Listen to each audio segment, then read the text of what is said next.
Hey, man of the Mayhem here, and today we're looking at the Elecrow CrowPanel Advanced 3.5 HMI ESP32 AI display for Meshtastic. This little beauty is an all-in-one device for running Meshtastic and other such ESP32 based firmware. This particular device is sporting a 3.5-inch display, and if we flip it over you can see that we've got plenty of options for expansion. So we've got a UART out, we've got a UART in, we've got a battery in, we've got a speaker in and out with a volume control here, we've got an SD card, we've got a I2C out.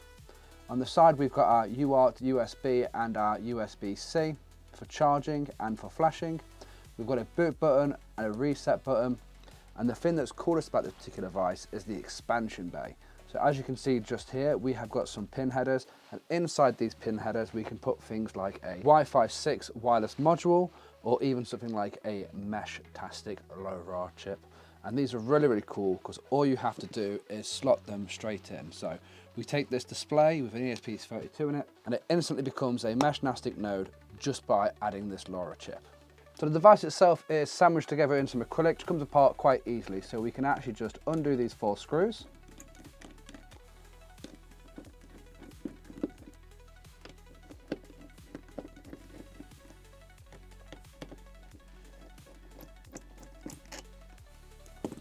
And the top layer of acrylic should just pull away. There you go. And then we can then take out our sandwiched piece of acrylic and our frame that goes around our display. So this gives you a much better look inside the actual board. So here you can see the SD card, our reset buttons and boot button. You can see there's a microphone built in here, a buzzer, a real-time clock, our ESP32, and of course our LoRa module we've now got on top. If we flip it over, you can see the rest of the board is quite clean and tidy, and I've kept the screen protector on for now as well. Let's get it reassembled so I can show you how well it runs Meshtastic. Just one small caveat with this board, a bit of a word of warning, that may have been just mine, but I had to re-stick down my switch here, as because they're quite tall buttons, I caught it with my hand and ripped this metal sleeve off the top. So I've made a bit of a bodge job to keep it together, but it does still work quite nicely. So just when you are disassembling this, make sure when you're putting it back together, you're really mindful of not knocking these pins and accidentally breaking them off.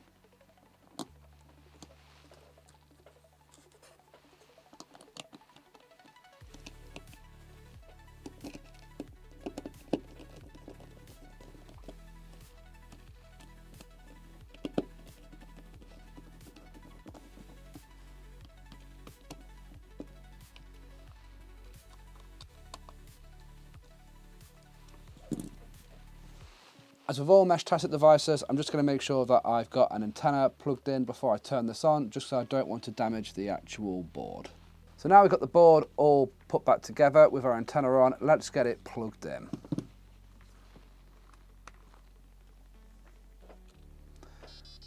So as you can see, we're currently running Meshtastic 2.6.11, and it boots up really, really, really quickly. So what's really nice about this is it actually lets you use the Meshtastic fancy UI. So we can come through all of our different menus down the side here. We can see our maps, we can see our settings and so on and so forth. And what's really quite nice as well is if I just come through to long fast,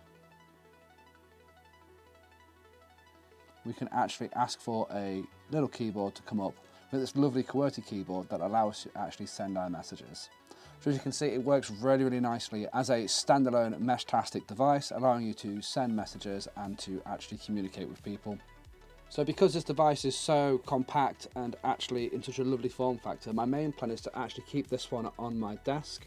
I'm going to double-sided Velcro it to the side of my PC so that whenever I'm actually sat at my desk, I can sit there and play around with Meshtastic and have a nice fancy UI to use while I'm actually working on it and playing with my other devices. So this is just one project that can run on this device, but as you can see, it's a really, really nice ecosystem to kind of get involved with and work with. Having all this expandability is fantastic, and also the fact that it comes with one of these breakout cables as well inside the box means you can add more to your device and change its main purpose. So some other things that I'm going to try out on this at a later date are going to be some of the ESP32 ethical hacking firmwares, things like Bruce and so on. So if you want to see some of that, feel free to like, follow and subscribe. I hope you found this video helpful and enjoyed it. I'll catch you next time. Happy hacking!